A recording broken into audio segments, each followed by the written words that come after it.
Carissimi amici, ascoltate 60 secondi questo video e poi dite il vostro pensiero. Nel calcio sapete tutti che l'Inter ha vinto lo scudetto e l'ha vinto secondo me anche meritatamente.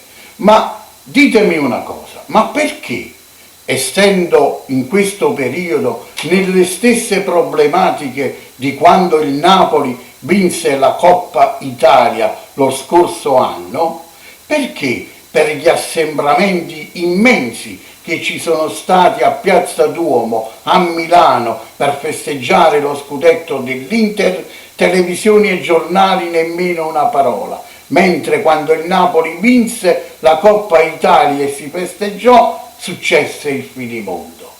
Come la pensate?